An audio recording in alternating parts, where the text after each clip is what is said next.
Que a graça e a paz do nosso Senhor Jesus esteja com cada um de nós também, enquanto ouvimos a palavra de Deus, acolhemos em nosso coração e, sobretudo, a praticamos em nosso dia a dia.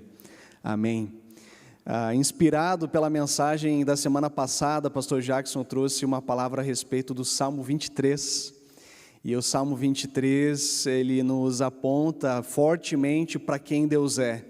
E não tem coisa melhor do que iniciar o ano apontando para aquilo que Deus é e nos encorajando a viver com confiança nos nossos dias. Eu quero ler com vocês o Salmo 27, continuando na reflexão em Salmos.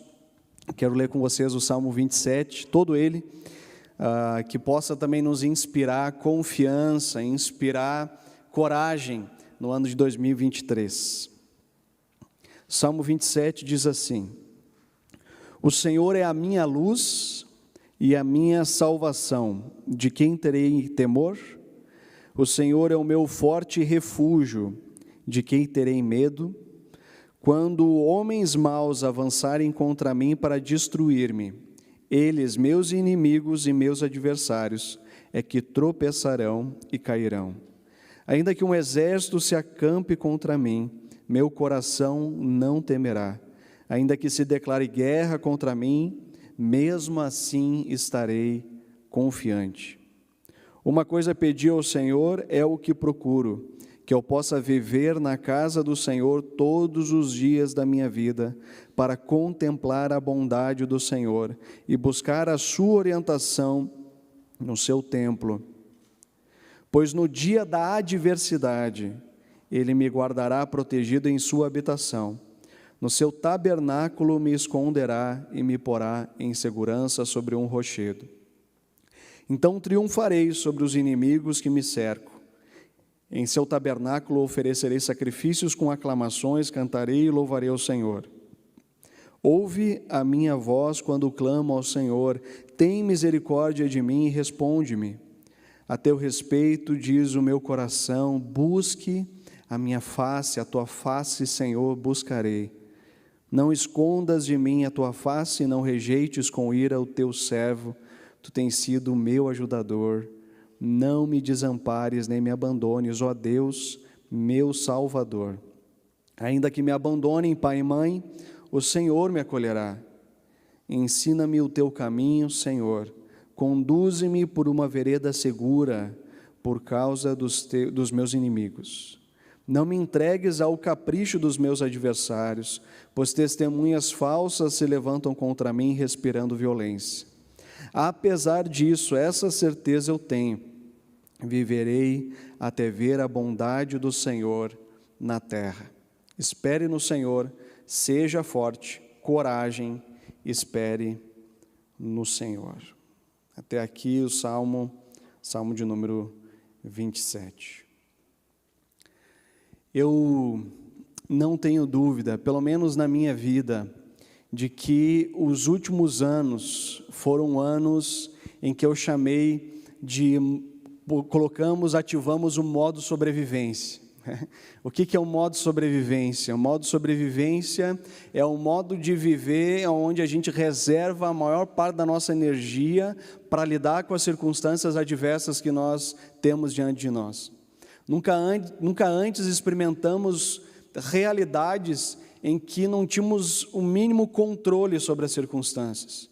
Então ligamos o modo sobrevivência, ligamos aquele modo em que estamos no piloto automático e fazemos o que precisamos fazer e deixamos todas as coisas acontecendo. Eu creio que a gente precisa sair do modo sobrevivência, a gente já passou, eu acho, desse momento, a gente precisa agora voltar a viver, a gente precisa voltar a ser, a gente precisa retomar a nossa vida. E certamente, em 2023, virão desafios. Certamente, em 2023, vão vir desafios diferentes, mas também desafios.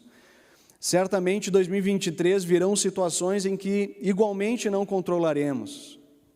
Mas agora, como nós vamos encarar esses desafios? Como nós vamos lidar com eles? através do modo de sobrevivência, fazendo o mínimo necessário e continuar de uma forma em que nós não refletimos o que nós estamos fazendo, mas simplesmente fazemos o que precisa ser feito, ou nós vamos encarar a realidade da vida com confiança e esperança.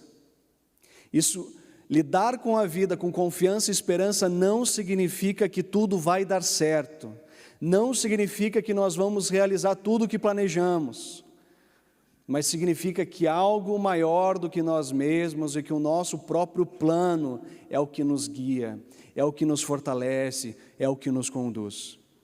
E por isso o Salmo de número 27, ele nos ajuda a refletirmos nisso. Uma das declarações do salmista é essa: viverei.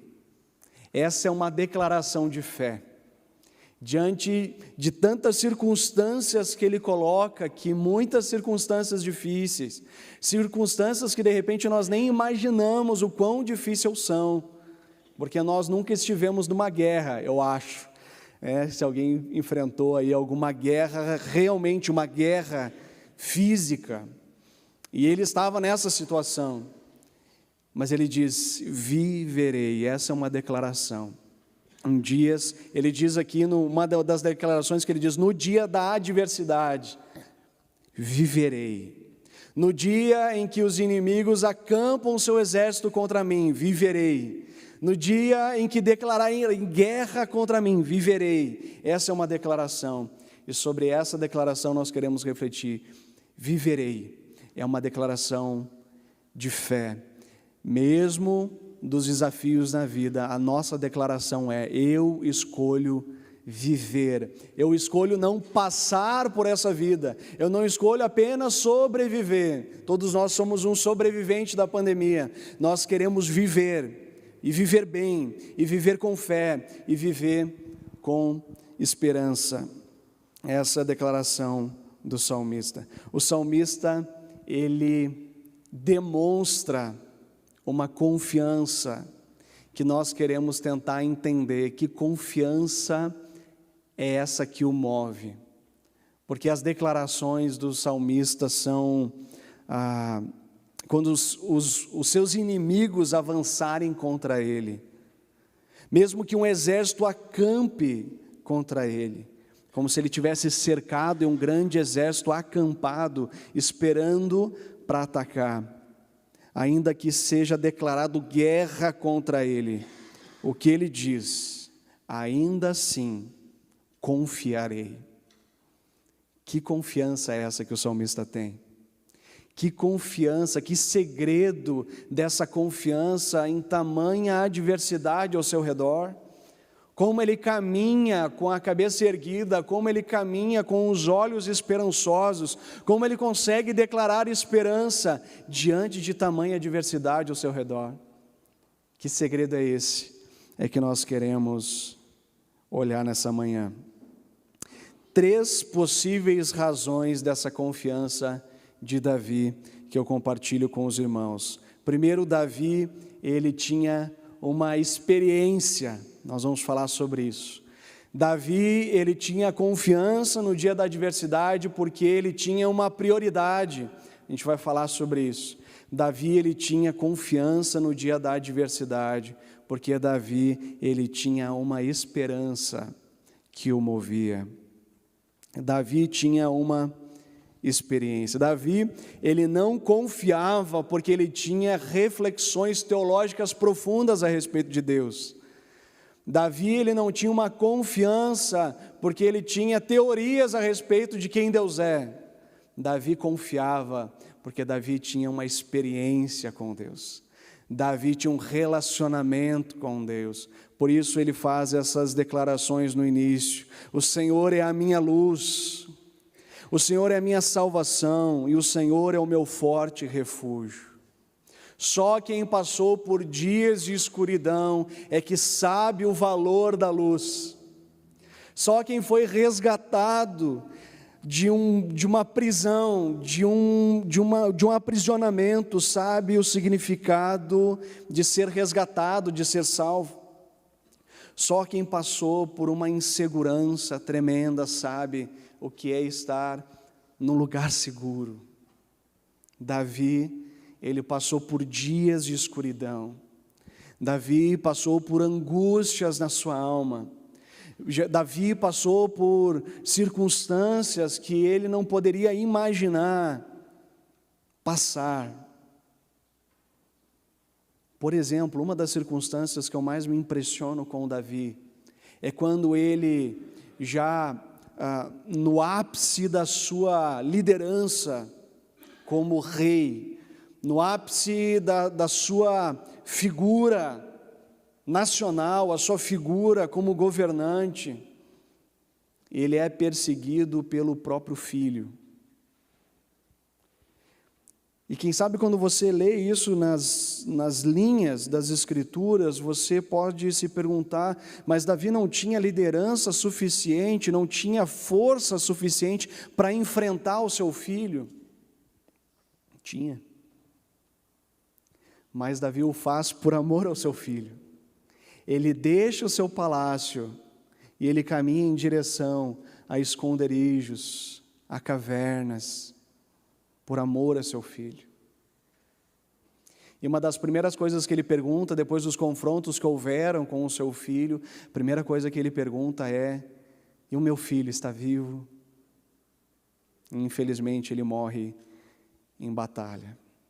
Mas Davi, ele enfrentou momentos sombrios em sua vida, em sua alma, mas ele conheceu nesses momentos quem Deus realmente é. No dia da adversidade, o que você faz?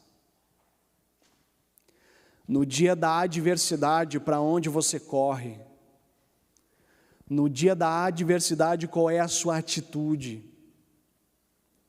Davi, ele expressa a sua fé através de algumas imagens. E as imagens que nós encontramos, sobretudo no Antigo Testamento, elas são imagens que tentam nos ajudar de uma maneira concreta, ilustrativa, mas não meramente filosófica, mas de uma maneira que a gente possa compreender e vivenciar. São expressões em que essas personagens bíblicas tiraram do seu próprio contexto, daquilo que está ao seu redor. Então eles tentam falar a respeito de quem Deus é. E certamente quando Davi, ele fala que o Senhor é a sua luz, ele tem muitas realidades à sua volta para dizer que o Senhor é a luz dele. Ele está em peregrinação nos desertos e nas cavernas. Ele está numa região de muito calor ao dia e de muito frio à noite. Davi, ele sabe a importância da luz do fogo à noite, porque a luz do fogo o protege do frio, da frieza. Mas também o fogo à noite o protege dos animais selvagens, que são noturnos e que atacam à noite. Mas também Davi sabe que sem luz é difícil continuar a sua jornada e a sua peregrinação. E assim, quando nós somos atingidos pela escuridão, pela frieza do dia mau, momentos de dor que nos tornam insensíveis, vulneráveis e paralisados. Mas é no momento da escuridão que a luz do Senhor se torna o mais importante. É o momento da escuridão que experimentamos Deus de uma maneira que nunca experimentamos antes. É nesse momento da adversidade que o Senhor se revela indispensável. Mas a luz, pegando só esse elemento, poderíamos explorar outros aqui, mas a luz também expõe com mais nitidez os detalhes. Se quando nós estamos em uma penumbra ou meia-luz, nós não enxergamos os detalhes como realmente são. Quando tem a luz, nós enxergamos as coisas como elas realmente são, os detalhes. E quando o Senhor, que é luz, ilumina a nossa vida, então Ele nos vê com detalhes. O que Deus vê quando nos vê em detalhes? Ele não nos vê só no dia bom, Ele nos vê também no dia mau. Ele não nos vê somente quando nós estamos com confiança, mas Ele nos vê também quando nós estamos em dúvida.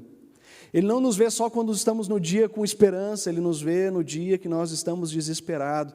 O Senhor nos vê como realmente somos. Inclusive, os nossos pecados que nós escondemos, até mesmo de nós mesmos, Ele enxerga. Mas quando Ele enxerga o nosso pecado, o que Deus faz? Certamente, quando pessoas conhecem os nossos erros, muitas vezes elas esperam o momento oportuno para nos acusar de tais erros. Isso acontece às vezes na família, quando no momento oportuno uma pessoa da família diz algum erro que cometemos no passado. Isso acontece no nosso ambiente de trabalho, quando no tempo oportuno apontam os nossos erros e as nossas culpas. Mas também quando nós somos expostos e nos é revelado quem realmente somos, a Bíblia diz que Satanás é o grande acusador e ele acusa a nossa culpa para nos destruir. Agora, como Deus lida com o nosso pecado, uma vez que Ele nos conhece como realmente somos?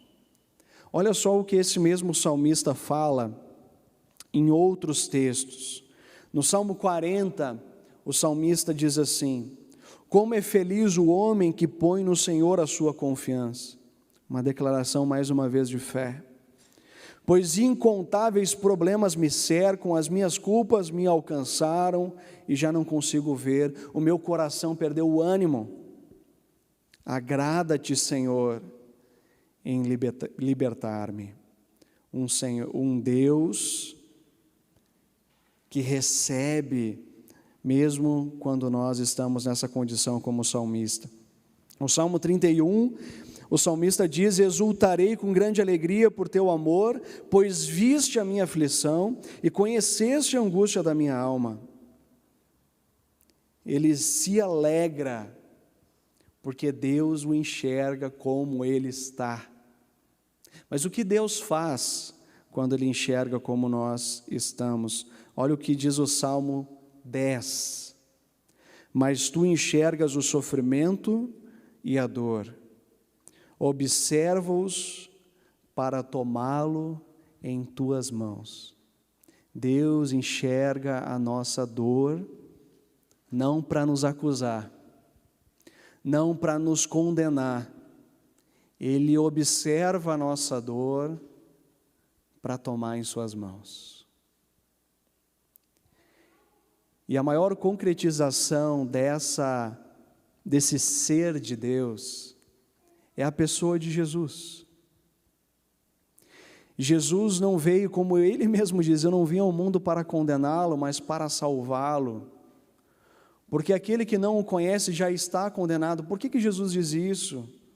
Porque nós já estamos condenados pelo pecado e pela nossa decisão de viver independentes de Deus. Uma vida sem Jesus é uma vida já em condenação, já é uma vida que trilhada na escuridão, uma vida na penumbra, uma vida em que nós não reconhecemos quem verdadeiramente somos, é uma vida que no modo sobrevivência nós atropelamos pessoas em torno das nossas realizações e vontades. Mas então, quando nós conhecemos ao Senhor, quando o Senhor se dá a conhecer e a sua luz ilumina o nosso pecado, então nós corremos ao colo do Pai, e no colo do Pai Ele não nos condena, mas Ele nos perdoa. No colo do Pai nós somos enxergados, a nossa alma muitas vezes adoecida, não para condenar, mas para curar. E a partir desse momento, O Deus que, quem sabe, a gente corria de medo, porque Ele é santo, porque Ele é perfeito, porque Ele tem muitos mandamentos que nós não alcançamos, nós agora corremos para Ele, porque Ele é o nosso refúgio, porque nele nós encontramos um lugar seguro, porque nele nós somos perdoados, restaurados e reconectados com a sua vontade, onde a nossa vida ganha propósito e sentido. Davi tinha uma experiência, mas Davi tinha uma prioridade, e essa prioridade o ajudava a viver com confiança. Davi faz uma declaração surpreendente no verso 4, no meio da adversidade. Se você tivesse um pedido só para fazer, que pedido seria esse? Davi pediu, lá no verso 4, que eu possa viver na casa do Senhor todos os dias da minha vida, para contemplar a bondade do Senhor e buscar a sua orientação no seu templo. Ele quer viver na casa do Senhor todos os dias. Para quê? Para contemplar a bondade do Senhor e para buscar a orientação no seu templo. É tempo de sair do modo sobrevivência. É tempo de reencontrarmos o sentido da vida comunitária, da vida em comum, da vida onde partilhamos o nosso coração, onde nós caminhamos juntos com outras pessoas. Eu estou cada vez mais convencido, gente, de que as Escrituras apontam sempre para o mesmo caminho, para a vida em comunidade.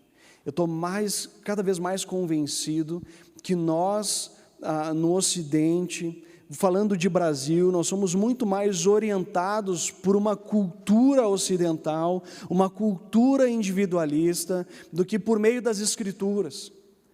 Cada vez eu sou mais convencido que a marca da igreja brasileira são as missões que aconteceram no século XIX, com uma marca profunda, somente de uma conversão pessoal e de uma santificação legalista, onde nos separa do mundo, do que uma compreensão de que nós somos quando somos todos nós.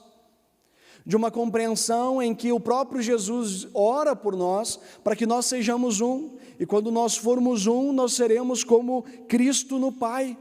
Essa trindade que tem uma unidade de 3 pessoas perfeitas, Pai, Filho e Espírito Santo. Essa realidade comunitária que nós precisamos encontrar uns com os outros. Essa era uma prioridade na vida de Davi. Nós encontramos no contexto dos Salmos também inúmeros cânticos. Nós refletimos isso em outras oportunidades já aqui na Redentor, cânticos de peregrinação, onde eles cantavam canções na direção de Jerusalém, onde eles têm um encontro com Deus, mas esse encontro com Deus é um encontro com as outras pessoas. Eu diria que o nosso compromisso com o Senhor, ele é importante, mas dada as limitações culturais que nós temos, nós precisamos enfatizar, retornar, rever a nossa visão de nós mesmos em relação à comunidade, à vida em comunidade. A Bíblia diz que Deus concede a sua bênção e vida na comunhão. É no conjunto, é na caminhada de peregrinação de um povo, é no partir do pão que Deus se revela a cada um de nós. Se no dia da adversidade nós decidimos peregrinar nessa vida sozinhos, nós não encontraremos confiança suficiente para lidar com os desafios de 2023. Nós precisamos da vida em comunidade. Nós precisamos uns dos outros, nós somos fortalecidos com a fé que o outro tem no Senhor, nós somos inspirados pelo testemunho do outro, nós somos fortalecidos no dia da adversidade, quando nós vivemos em comunhão. Nós estamos aguardando por uma visita de Deus em nossa casa, mas estamos fechando a porta para os nossos irmãos. A Bíblia diz que aqueles que se exercitaram na hospitalidade receberam anjos. porque ao receber o outro, nós estamos recebendo o próprio favor de Deus, nós estamos recebendo um encorajamento, nós estamos recebendo um ânimo da parte de Deus. Nós precisamos uns dos outros, nós precisamos sair do modo sobrevivência e reencontrar o lugar de vida na comunidade. A palavra aponta sempre para esse caminho, e nós precisamos urgentemente reencontrar o lugar da comunidade nas nossas vidas, contemplar a bondade do Senhor e buscar a sua orientação. Como é importante, queridos. A gente vive num dos tempos, eu entendo, um dos tempos mais desafiadores, um dos tempos mais complexos. Nós temos excesso de informação, inclusive religiosa. Qualquer coisa de qualquer assunto você encontra. Tem gente falando, tem gente comentando. Acontece algum aspecto histórico. Nós contemplamos tantos aspectos históricos recentemente. Se você botar no Google, botar no YouTube, você vai ver algum pastor comentando sobre esse assunto. Você tem acesso a tanta coisa. Agora, aonde você busca orientação? Você precisa ser resguardado no ambiente comunitário. Você precisa ter um lugar onde as suas próprias ideias, compiladas na sua própria casa, precisam ser questionadas pela vida em comunidade. Quando nós somos interpelados pelos outros, você viu essa informação, mas veja também essa informação. Você leu este texto bíblico, mas você já leu este texto bíblico também. E aonde nós somos encorajados uns pelos outros a amadurecer em Cristo Jesus e não criar a nossa micro bolha nas redes sociais, onde nós somos direcionados sempre na mesma direção e não necessariamente na direção em que as Escrituras nos apontam, porque a sabedoria está no conselho dos irmãos. No momento em que fechamos os ouvidos para o conselho dos irmãos, possivelmente nos desencontraremos com essa confiança que o salmista aqui encontra. O salmista tinha uma prioridade. A prioridade era a vida em comunidade. Ele queria se encontrar com Deus, mas não se encontrar com Deus apenas naquele ambiente da caverna. Ele queria se encontrar com Deus no ambiente do templo.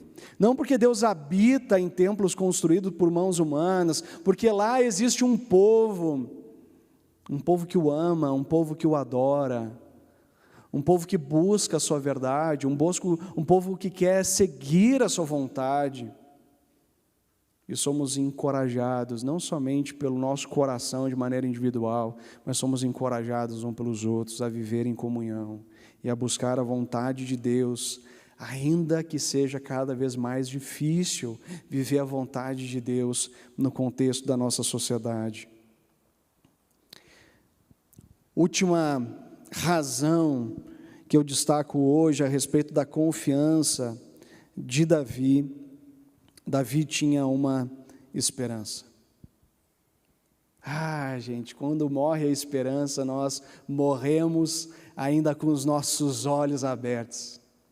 Quando morre a esperança, nós estamos como que mortos-vivos nesse mundo. Nós estamos só sobrevivendo. Quando falta a esperança, a gente está só no piloto automático. Já morremos há muito tempo, só não nos avisaram. Por isso Davi aqui fala, o último versículo: espere no Senhor, seja forte, coragem, espere no Senhor. E para mim, esse versículo está ancorado no versículo anterior. E o versículo anterior, o Davi também, ele afirma algo maravilhoso. Apesar disso, apesar do quê? Apesar das adversidades, ele falou anteriormente. Essa certeza eu tenho.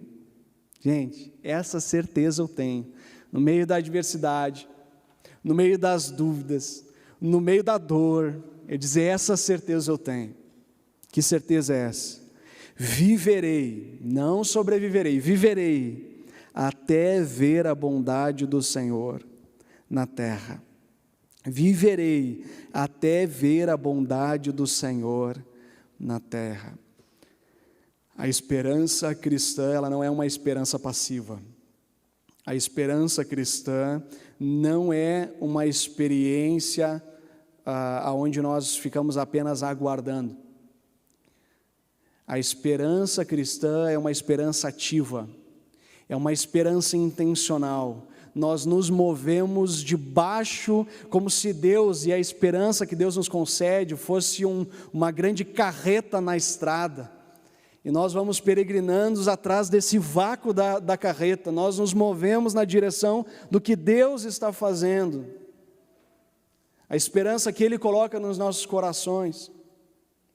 Por isso que algumas pessoas em nossa sociedade podem nos chamar de louco, porque nós enxergamos o que ninguém está enxergando na sociedade, porque nós olhamos para as pessoas como ninguém mais olha, ninguém mais espera nada de pessoa alguma, as pessoas estão desconfiadas, mas nós olhamos com esperança, nós olhamos para a nossa cidade e olhamos com esperança, nós olhamos para os nossos próximos dias e olhamos com esperança, porque a esperança do Evangelho, a utopia do Evangelho, ela nos move a nossa existência de ver a bondade do Senhor por toda a terra. Isso nos move. Ver o amor de Deus de uma maneira concreta nos nossos dias.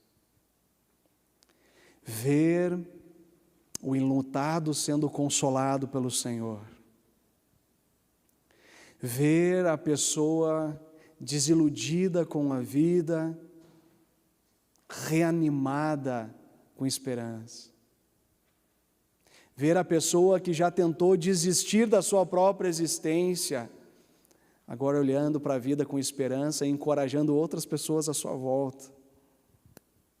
Ver pessoas que mesmo desencanado pelos médicos, por conta da sua situação de saúde, olhar para a vida com esperança, porque a nossa vida não se limita apenas a essa existência, mas enquanto aqui estamos, nós vivemos em prol de um reino, nós vivemos em prol de um Senhor, e o Senhor não é o selfie, o Senhor não somos nós mesmos e não é a nossa agenda de realização pessoal, não é uma agenda gananciosa, mas é uma agenda do reino de Deus que nos move, Esperança ativa, engajada, comprometida com o querer de Deus. Nós não aguardamos apenas nesse ano de 2023 uma bênção individual, um favor de Deus para a nossa família. Nós queremos ver a bondade de Deus se espalhando por toda a terra. Isso vai muito além de uma realização, de uma felicidade pessoal. Porque o shalom de Deus, expresso nas Escrituras, a paz do Senhor, nos mostra que é impossível termos uma felicidade pessoal se não temos minimamente uma felicidade coletiva. É impossível nós nos atermos apenas ao conforto e ao contexto da nossa família, que é importante, mas com tamanha injustiça social à nossa porta. Nós nos movemos na direção do que Deus está fazendo. Nós estamos comprometidos com o novo céu e nova terra, que nós aprendemos nas Escrituras, e nessa direção nós nos movemos, nessa direção nós existimos. Como o apóstolo Paulo diz, nele vivemos, nos movemos e existimos. Essa é a confiança que nos move. Não é a nossa saúde, não são a nossa estabilidade profissional, tudo isso é maravilhoso, mas quando nos falta todas essas coisas, o que nos move é o próprio Senhor, o que nos move é a esperança que nós fomos arrebatados para essa esperança, e a partir dessa esperança nós vivemos. Qual era o segredo de tal confiança de Davi. Davi, ele tinha uma experiência com Deus. Como está o seu relacionamento com Deus? Quais são as últimas experiências que você teve com o Senhor? Quem Deus é para você, no contexto da tua história. Mas Davi, ele tinha confiança porque ele tinha uma prioridade, e a prioridade dele era buscar a presença de Deus na comunhão, porque Deus se revela na face do irmão. Como está essa prioridade na sua vida? A vida em comunidade, a vida em comunhão. Se nós não cuidamos, nós somos sugados pela cultura individualista que vivemos. Você é importante para o irmão, e o irmão é importante para você. A confiança de Davi se baseava numa esperança. Eu chamei de utopia do Evangelho, que nos move numa condição missionária, numa vivência missionária, numa vivência comprometida com o reino de Deus. Para se manter confiante diante dos desafios da vida, você precisa desenvolver um relacionamento profundo com o Senhor, conhecendo Ele como Ele é. Você precisa desenvolver um relacionamento profundo com outras pessoas, aonde você é fortalecido, encorajado no dia mau. Mas você precisa servir todo o teu coração à causa do reino de Deus, porque se você não o fizer, você vai olhar tão somente para dentro de si mesmo, e olhar para dentro de si mesmo é o melhor caminho para se perder.